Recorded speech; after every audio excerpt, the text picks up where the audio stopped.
ధనుసు రాశి వారు జ్యేష్ఠమాస పూర్ణిమ బహుళాష్టమి సందర్భంగా సప్తమ స్థానంలో బుధాదిత్య రాజయోగ కారణం వలన ఎలాంటి విధి విధానం పాటించాలో ఈ వీడియోలో సవివరంగా సంపూర్ణంగా తెలుసుకుందాం.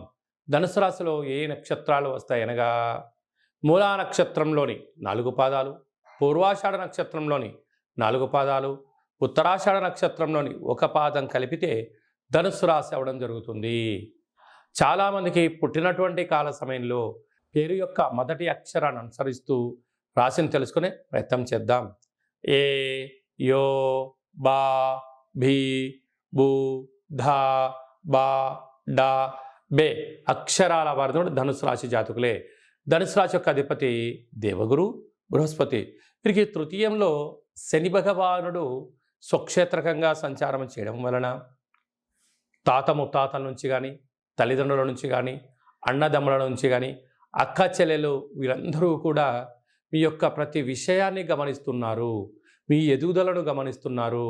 మీ దగ్గర నుంచి ధనాన్ని, సమయాన్ని మీ నుంచి వీళ్ళు నిత్యము పొగడ్తలు కూడా కోరుకుంటున్నారు.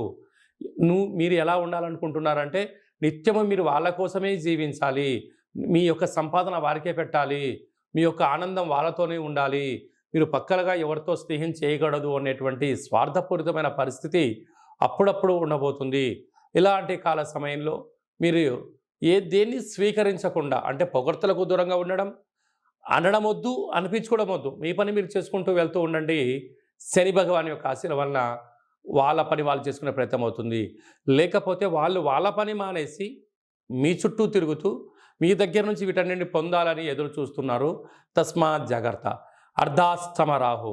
మీరు ఎంత మంచి చేయాలని మీరు కోరుకుంటారో, మీతో ఎవరైతే బాగా సహాయం పొంది ఉంటారో, మీ యొక్క సలహాలు ఎవరైతే బాగా పాటించుంటారో, మీ దగ్గర సమయం లేదు, మీ దగ్గర ధనం అయిపోయింది అని క్షణం తెలుసుకోగానే అందరూ దూరం అయిపోయి మిమ్మల్ని ఒంటరి వాళ్ళని చేస్తూ వాళ్ళే మిమ్మల్ని ఏలెత్తి చూపించే పరిస్థితి ఉంటుంది.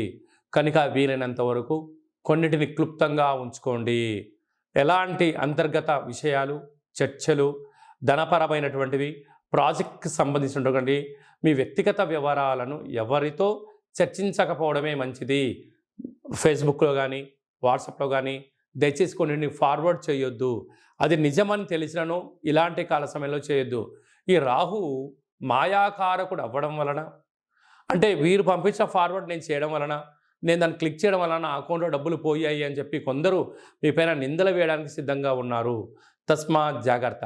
సంతాన స్థానంలో కుజ భగవానుడు స్వక్షేత్రకంగా ఉండడం వలన నూతనంగా వివాహమైన దంపతులకు పుత్ర పుత్రిక సంతాన యోగము, పిల్లల యొక్క చదువులు, పిల్లల యొక్క అభివృద్ధి, పిల్లల యొక్క కెరియర్ని తీర్చిదిద్దాలి. క్రీడారంగంలో కానీ, సినిమా రంగాల్లో కానీ, సమాజంలో మోరల్ యాక్టివిటీస్ కానీ, మోరల్గా ఉండబడినటువంటి కార్యక్రమాలు తీర్చిదిద్దాలని మీ కోరిక నెరవేరబోతుంది అని చెప్పి గమనించాలి.